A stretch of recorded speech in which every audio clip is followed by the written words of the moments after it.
அனைவருக்கும் வணக்கம். நான் உங்கள் சரவணன். நம்மளோட MBBS BDS update student next YouTube சேனல்ல நிறைய அப்டேட் கொடுத்துட்டே இருக்கிறோம். ரொம்ப முக்கியமான ஒரு வீடியோவா பார்க்கிறோம். தமிழ்நாடு மெடிக்கல் செலெக்ஷன் கீழே இருக்கிற நிறைய கல்லூரிகளை பத்தி இந்த வீடியோல கவர் பண்ண ட்ரை பண்றோம். முக்கியமாக ரவுண்ட் 2ல இருந்து ரவுண்ட் 3 போக போற அனைத்து மாணவர்களுக்கு, முக்கியமா படித்து கொண்டிருக்கிற மாணவர்கள், இது வரைக்குமே ஒரு சீட்டு வாங்காத மாணவர்கள், முக்கியமாக 7.5% இருக்கிறதுல மாணவர்கள், அதுவும் இல்லாமல் நிறைய மாணவர்கள் அதிகமாக பணம் கட்டி செலவு பண்ணி படிக்கிறதுக்கு பிளான் பண்ணி பணமே கட்டியாச்சு சார் அப்படின்னு இருக்கிற மாணவர்களுக்கும் இது ஒரு மிகப்பெரிய பொருத்தமாக ஒரு லென்த் வீடியோவா இருக்கிறதுக்கு வாய்ப்புகள் இருக்கு. பட் ஃபுல் வீடியோவை ஸ்கிப் பண்ணாம முழுசா பார்த்து முடிச்சிடுங்க. தேவைகளை இருக்கிற பட்சத்தில் வாட்ஸ்அப் பண்ணுங்க, நிறைய விஷயத்த டிஸ்கஸ் பண்ணலாம். சரிங்களா? ஸோ இந்த வீடியோவில் நான் கவர் பண்ண நினைக்கிறது ரவுண்ட் 2ல இருந்து ரவுண்ட் 3க்கு தமிழ்நாடு மெடிக்கல் செலெக்ஷன் கீழே இருக்கிற அனைத்து கல்லூரிகளுடைய எதுவெல்லாம் சீட் இன்க்ரீஸ் ஆயிருக்கு, எந்த அளவுக்குலாம் இம்பாக்டை ஏற்படுத்த போகுது, யாருக்கெல்லாம் பெரிய வாய்ப்புகள், எம்பிபிஎஸ் கனவானது இந்த வருடமே நினைவாக போகிறது அப்படின்ற மாதிரி இந்த வீடியோவை கவர் பண்ண நினைக்கிறேன். ஸோ பாயிண்ட் நம்பர் 1, இப்போ இந்த ஒரு ஆத்தன்டிக் வேல்யூ எடுத்துட்டா எவ்வளவு வேக்கன்ட்லாம் வரலாம் அப்படின்ற மாதிரி நம்ம எப்போதுமே எடுக்கணும். ஸோ ஒரு ஆத்தன்டிக் வேல்யூ எனக்கு வேணும்ல. 2024 ஒரு எம்பிபிஎஸ் கவுன்சிலிங் நடந்துச்சு. இதே தமிழ்நாடு மெடிக்கல் செலெக்ஷன் கீழே இந்த 22 self financing college, 4 private universities, இது எல்லாத்துலயுமே சீட் மேட்ரிக்ஸ் கொடுத்தாங்க. சீட் மேட்ரிக்ஸ் கொடுக்கும்போது ரவுண்ட் 2ல இருந்து ரவுண்ட் 3 போகும்போது ரவுண்ட் 2ல சீட் வாங்கியும் கூட ரவுண்ட் 3லயும் ஸ்டில் வேக்கன்ட் வந்தது. ஏன்னா இந்த வரைக்கும் தமிழ்நாடு மெடிக்கல் செலெக்ஷன் கொடுக்கல. நமக்கு அன்அபிஷியலா தெரிஞ்சாலும் வித்தவுட் ஆத்தன்டிக் வேலை எதுவுமே நான் சொல்றதுல எனக்கு உடன்பாடு இல்லை. பட் போன வருஷம் ரவுண்ட் 3ல வந்த மேட்ரிக்ஸ் இந்த வருஷமும் அதே வேக்கன்ட் வரலாமா சார்னா கண்டிப்பா வருவதற்கான வாய்ப்புகள் இருக்கு. அதுல இருந்து இன்க்ரீஸ் ஆகிறதுக்கான வாய்ப்புகள் இருக்கு அப்படின்னு தான் நம்ம பார்க்கிறோம். அப்ப ரவுண்ட் 3ல போன வருஷம் என்ன மேட்ரிக்ஸ் வந்துச்சு அப்படின்னு பாத்தீங்கன்னா ஆல்மோஸ்ட் ஒரு ரவுண்ட் 3யோட 2024 அரசு மருத்துவ கல்லூரிகளிலே கிட்டத்தட்ட 32 வேக்கன்ட் வந்துச்சு. கிட்டத்தட்ட 32 வேக்கன்ட். செல்ஃப் பினான்சிங் காலேஜ்ல கவர்மெண்ட் கோட்டா அண்ட் பாத்தீங்கன்னா ஒரு 100 சீட்டும், ஸ்டேட் பிரைவேட் யூனிவர்சிட்டியில கிட்டத்தட்ட ஒரு 50 சீட்டுமே வந்து வேக்கன்ட் வந்து ஒரு 150 இடங்கள் வந்து போன வருஷம் ரவுண்ட் 2ல இருந்து ரவுண்ட் 3 போகிறதுக்கு ரியல் வேக்கண்டா கிடைச்சது. சரிங்களா? அதே மாதிரி மேனேஜ்மெண்ட் கோட்டால செல்ஃப் பினான்ஸ்ல ஒரு 58 சீட்டும், மேனேஜ்மெண்ட் கோட்டால ஸ்டேட் பிரைவேட் யூனிவர்சிட்டியில ஒரு 46 சீட்டும், கிட்டத்தட்ட ஒரு 100 இடங்கள் வந்து மேனேஜ்மெண்ட் சீட்ல ரியல் வேக்கண்டா கிரியேட் ஆனிச்சு. அது இல்லாம கிறிஸ்டியன் மைனாரிட்டில ஒரு 12 சீட்டும், தெலுங்கு மைனாரிட்டில ஒரு 11 சீட்டும், மலையாள மைனாரிட்டில ஒரு 3 சீட்டும், என்ஆர்ஐல கிட்டத்தட்ட ஒரு 210 இடங்களுமே ரவுண்ட் 2ல இருந்து ரவுண்ட் 3 போது வேக்கன்ட் வந்துச்சு. ஸோ இதே வேக்கண்டா வரும் அப்படின்ற ஒரு ஆத்தன்டிக் வேல்யூவா எடுத்துக்கிட்டு இந்த ரவுண்ட் 3ல நிறைய கல்லூரிகள்ல இன்க்ரீஸ் இன்டேக்கும் புதிதாக வந்த கல்லூரிகளும் எந்த அளவுக்கு இம்பாக்ட் ஏற்படுத்தலாம், அதே மாதிரி இந்த இடங்களை எப்படி பிரித்து எடுப்பார்கள். தமிழ்நாடு மெடிக்கல் செலெக்ஷன் ஒரு சீட் மேட்ரிக்ஸ் ப்ரிப்பேர் பண்ணும்போது நார்மலா எப்படி பிரிச்சு எடுப்பாங்க, அது இல்லாம இங்க இருக்கிற கல்லூரிகள் எப்படி எல்லாம் பிரிச்சு எடுக்க போறாங்கன்னு சொல்லிடுறோம். நம்பர் 1, அதே மாதிரி இப்போ வந்து சுவாமி விவேகானந்தா ஒரு மெடிக்கல் காலேஜ் வந்திருக்கு, சென்ட் பீட்டர். இப்ப சுவாமி விவேகானந்தா இது ஒரு நான் மைனாரிட்டி இன்ஸ்டிடியூஷன், அது மைனாரிட்டி கிடையாது. மைனாரிட்டி இன்ஸ்டிடியூஷன் அப்படின்னாவே அவங்க என்ன பண்ணணும் அப்படின்னா வெறும் கவர்மெண்ட் கோட்டாக்கு 50% கான்ட்ரிபியூட் பண்ணா போதும், மேனேஜ்மெண்ட் கோட்டாக்கு 50%.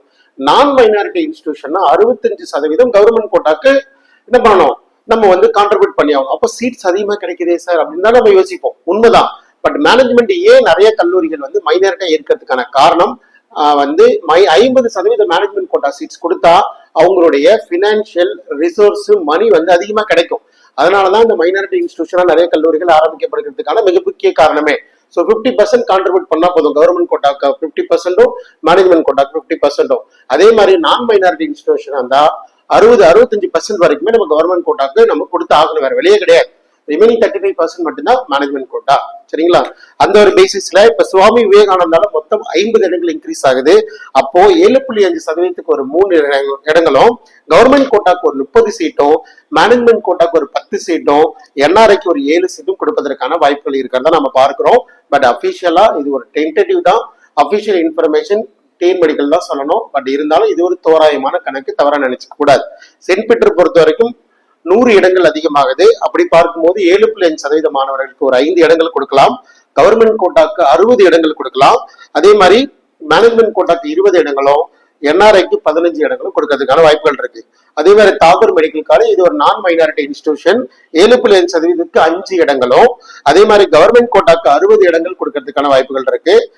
மேனேஜ்மெண்ட் கோட்டால 20 சீட்டு, கவர்மெண்ட் கோட்டா 60, என்ஆர்ஐக்கு ஒரு 15 சீட்டு, மொத்தம் 100 இடங்கள் வந்து தாகூர் மெடிக்கல் காலேஜ் கான்ட்ரிபியூட் பண்ணுவாங்க. அதே மாதிரி அன்னை மெடிக்கல் காலேஜ் இது ஒரு நான் மைனாரிட்டி இன்ஸ்டிடியூஷன், 7.5 ஒரு 5 சீட்டும். அதே மாதிரி கவர்மெண்ட் கோட்டா 60 சீட்டு, மேனேஜ்மெண்ட் கோட்டா 20 சீட்டு, என்ஆர்ஐக்கு ஒரு 15 சீட்டு, 100 இடங்களை வந்து அவங்க கான்ட்ரிபியூட் பண்ணலாம்.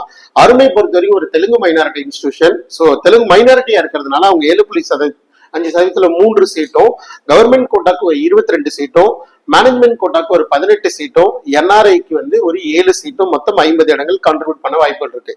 வெங்கடேஸ்வரா ஆல்ரெடி வந்து அவங்க 50 சீட்டை கான்ட்ரிபியூட் பண்ணிட்டாங்க. இந்த ரவுண்ட்ல ஒரு 50 சீட் கொடுக்கும் போது கவர்மெண்ட் கோட்டால 7.5 எகைன் ஒரு 3 சீட்டும், கவர்மெண்ட் கோட்டா 22, மேனேஜ்மெண்ட் கோட்டா 18, என்ஆர்ஐக்கு ஒரு 7, மொத்தம் 50 இடங்கள் கொடுப்பாங்க. அதே மாதிரி சீனிவாசன் மெடிக்கல் காலேஜ் லாஸ்ட் 250 சீட்டு 50 சீட் இந்த ரவுண்ட்ல கொடுக்குறாங்க. அப்போ 7+ இன்னொரு 3 சீட்டு, கவர்மெண்ட் கோட்டால ஒரு 22, மேனேஜ்மெண்ட் கோட்டால 18, என்ஆர்ஐல ஒரு 7, மொத்தம் 50 இடங்கள் கொடுக்குறாங்க. Takshashila university it is new institution, it is general management. I think இது வரைக்கும் அது மைனாரிட்டி பத்தி எதுவும் டிக்ளேர் பண்ணல. அப்படி பார்க்கும்போது 50 இடங்கள் கவர்மெண்ட் கோட்டாக்கும் 50 இடங்கள் வந்து மேனேஜ்மெண்ட் கோட்டாக்கும் அப்படின்ற மாதிரி கணக்கு எடுத்துக்கலாமே. ஒரு 7.5ல ஒரு 3 சீட்டு கொடுப்பாங்கன்னு எதிர்பார்க்கிறோம். Okay, Takshashila is general management, is non minority. 3 seats வந்து நான் மைனாரிட்டி 3 சீட் 7.5லயும், கவர்மெண்ட் கோட்டால ஒரு 30 சீட்ஸ் வரைக்கும் கொடுக்கறதுக்கு வாய்ப்பு இருக்கு. மேனேஜ்மெண்ட் கோட்டாக்கு ஒரு 10 சீட்டும், என்ஆர்ஐ கோட்டாக்கு ஒரு 7 சீட்டும், மொத்தம் 50 இடங்கள். மொத்தமாக கூட்டி பார்க்கும்போது 7.5% மாணவர்கள் வரதுல ரொம்ப ரொம்ப சந்தோஷம். அதில் 30 ஒரு டாக்டர்ஸ் வந்து 7.5% உள்ள வரதுக்கான வாய்ப்புகள் இருக்கு. மொத்தமாக கம்யூனிட்டி அடிப்படையில் இல்லை. அதே மாதிரி கவர்மெண்ட் கோட்டால ஒரு 306 இடங்கள் எல்லா செல்ஃப் பினான்சிங்களுக்கும் அடிஷனலா இன்க்ரீஸ் ஆனது இந்த 306 இடங்கள். அதே மாதிரி மேனேஜ்மெண்ட் கோட்டால 134 இடங்கள், என்ஆர்ஐல ஒரு 80 இடங்கள். சரிங்களா, மொத்தமாக 550 சீட்டு இந்த ரவுண்ட்ல நியூவா சீட் ஆட் ஆகுதுன்றதுல எந்த மாற்றமும் இல்லை. எப்போதுமே நியூவா சீட் ஆட் ஆகும்போது மட்டும்தான் நமக்கு ஒரு மிகப்பெரிய சேஞ்ச் கிடைக்கும். But virtual vacancy, real vacancy அந்த ரவுண்ட்ல இருந்து வெளியில சீட்டு வாங்கிட்டு தான் அவங்க சீட்டு வந்து விட்டு கொடுத்துருக்காங்க. திரும்ப அவங்க வரமாட்டாங்கன்னு சொல்லவே முடியாது இல்லையா. மேபி இஸ் நாட் ஃபீசிபிள் அப்படின்னா மட்டும்தான் அவங்க வந்திருப்பாங்க. டியூ டு ஃப்ரீ எக்ஸிட் இருக்கிறதுனாலே அவங்க பார்ட்டிசிபேட் பண்ணி சீட்டை வாங்கிட்டு வந்து ரிப்போர்ட் பண்ணாம இருப்பாங்க. ஸோ நிறைய மாணவர்கள் நம்ம அப்படிதான் கைட் பண்ணிட்டு இருக்கு இல்லையா. ஸோ ரியல் வேக்கண்டோ விர்ச்சுவல் வேக்கண்டோ எதுவும் பெருசா நமக்கு இம்பாக்டை கிரியேட் பண்ணாது. நியூவா ஆடட் ஆகிற சீட்டும், என்ஆர்ஐ இடங்களும், மேனேஜ்மெண்ட் சீட் மட்டும்தான் நமக்கு மிகப்பெரிய பயனுள்ளதா இருக்கலாம். கவர்மெண்ட் கோட்டாஸுக்கு நிறைய வாய்ப்புகள் இருக்கு, நிறைய மாணவர்கள் மாறுவதற்கான வாய்ப்புகள் இருக்கு.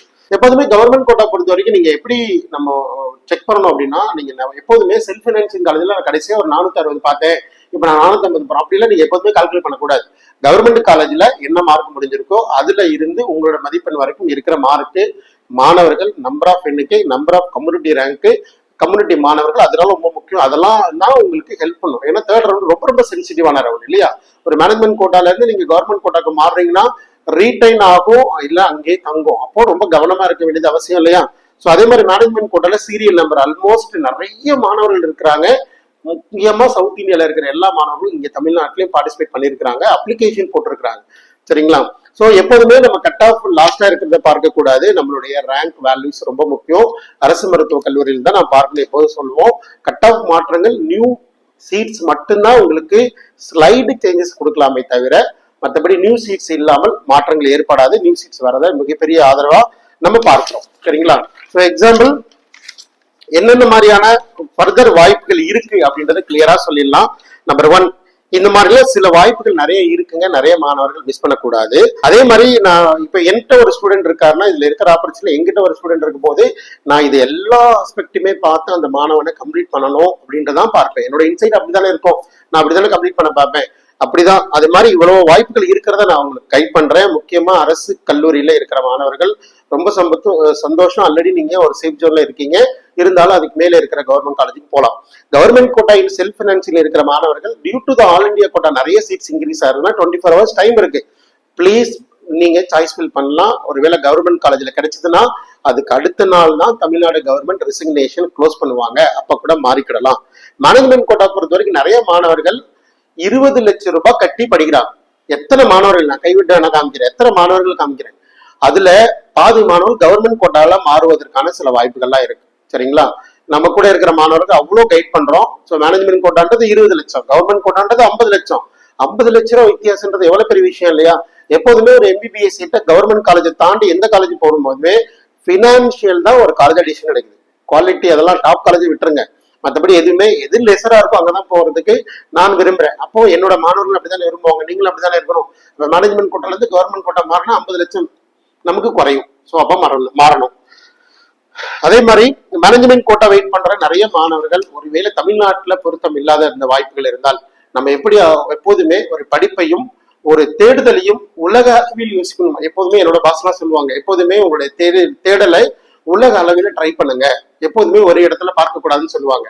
அதே மாதிரிதான் ஒருவேளை உங்களுக்கு நல்ல மார்க் இருக்கு, ஒரு 300 மார்க்குக்கு மேலே நல்ல மார்க்கா இருக்கிறீங்க, ஒருவேளை தமிழ்நாட்டுல கவர்மெண்ட் கோட்டாக்கோ மேனேஜ்மெண்ட் கோட்டாக்கோ பொருத்தம் இல்லை, ஆனால் என்னால ஒரு 12-13 லட்சம் கட்டி படிக்க முடியும் அப்படின்னால் கண்டிப்பாக இந்தியாவில் இருக்கிற மற்ற மாநிலங்களில் இருக்கிற ஒவ்வொரு கவுன்சிலிங்குமே பார்த்து பார்ட்டிசிபேட் பண்ணி சீட்டை வாங்கிக்கிடணும் தான் நான் அட்வைஸ் பண்ணுவேன். அதை விட்டுறக்கூடாது. இது கடைசி ஒரு வாய்ப்பு. திரும்ப இதை விட ஒரு பிரீத்திங் டைம் கிடைக்கவே கிடைக்காது.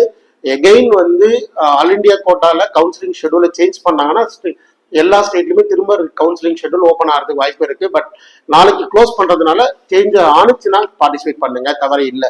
சரிங்களா? அதே மாதிரி 300 மார்க்குக்கு மேல இருந்தாவே கண்டிப்பா சேஞ்ச் பண்ண முடியும். ஸோ எனிவே நம்ம நிறைய விஷயங்கள் இந்த வீடியோல கவர் பண்ண நினைச்சோம், கவர் பண்ணியிருக்கிறோம். முழுசா உங்களுக்கு பயனுள்ளதா இருக்கும்னு நினைக்கிறேன்.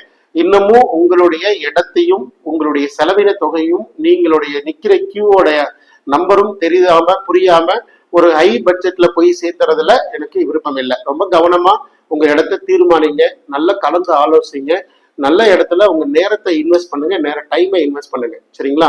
ஒரு இடத்துல நீங்க இன்வெஸ்ட் பண்ணாதான் மணியா இருக்கட்டும், ஒரு டைமா இருக்கட்டும், ஒரு பொருளா இருக்கும், இன்வெஸ்ட் பண்ணா இஸ் ஒர்க்கிங். சரிங்களா? உங்களுக்கான தேடலை, உங்களுக்கான சூட்டபிளான ஒரு காலேஜையும் ஃபீஸ் ஸ்ட்ரக்சரையும் கண்டுபிடிங்க, மறந்துடாதீங்க. நாம ப்ரொஃபஷனலா கைட் பண்றோங்க. இது நான் நிறைய மாணவர்களுக்கு வழி நடத்திட்டு இருக்கிறோம். உங்களுக்கு தேவைப்படுற பட்சத்துல முடிந்தால் நேர்ல பார்க்க பாருங்க. இல்லையா உங்களுடைய தேவைகள் என்னன்றதை எனக்கு வாட்ஸ்அப் பண்ணுங்க. என்னால என்னதுக்கு உதவி பண்ண முடியும், எப்படி அதை ப்ரொஃபஷனலா என்னால கைட் பண்ண முடியும் அப்படின்றத பார்க்கலாம். ஸோ அடுத்தடுத்து நிறைய வீடியோக்கள் கொடுக்க போறோம். ஸோ ஆல்ரெடி பெருசா எந்த மாற்றங்கள் இல்லை. எம்சிசி ஷெட்யூல்ல இருந்து பெருசா மாற்றங்கள் இருக்க போறது இல்லை. ஒரு நாள் தான் வித்தியாசம். ஸோ ஷெட்யூல் படி கவுன்சிலிங் நடந்துடும். ஸோ பி ரெடியா இருங்க. தமிழ்நாட்டுடைய டிஎன் மெடிக்கல் செலெக்ஷனோட அஃபீஷியல் ஷெட்யூல் எப்போ இருக்கலாம் அப்படின்னு எதிர்பார்க்கிறோம்னா கண்டிப்பாக தீபாவளிக்கு அடுத்த நாள், அதாவது 21 22 கண்டிப்பாக சாய்ஸ் ஃபில்லிங் ஸ்டார்ட் பண்றதுக்கான வாய்ப்புகள் இருக்கு. 21ஆம் தேதி ஈவினிங் 5 மணி வரைக்கும் ரெசிக்னேஷன் பாசிபிலிட்டிஸ் இருக்கு. 22ஆம் தேதி ஈவினிங் 5 மணிக்கு மேல சாய்ஸ் ஃபில்லிங் கொடுப்பதற்கான வாய்ப்புகள் இருக்கிறதா நம்ம பார்க்கிறோம். ஸோ இது ஒரு தோராயமான கணக்கு மட்டும்தான். நம்ம கொடுக்குற எல்லா இன்ஃபர்மேஷனும் முழுக்க என்னோட பர்சனலா நான் ப்ரிப்பேர் பண்ண டேட்டா தான். சரிங்களா? ஸோ இதை வச்சு நீங்க என்ன பண்ண முடியும்னு பாருங்க, என்ன வேணும்ன்றதை கேளுங்க, நம்மளால என்ன பண்ண முடியும்னு பார்க்கலாம். ஸோ சப்ஸ்கிரைப் பண்ணி வச்சுக்கோங்க. அடுத்த வீடியோக்கள் நிறைய இன்ஃபர்மேஷன் கொடுக்க போறோம். ஸோ ரிசல்ட் நம்ம தான் ஃபர்ஸ்ட் கொடுக்க போறோம். ரெடியா இருங்க. ஸோ நன்றி, வணக்கம். அடுத்த வீடியோல பார்க்கலாம்.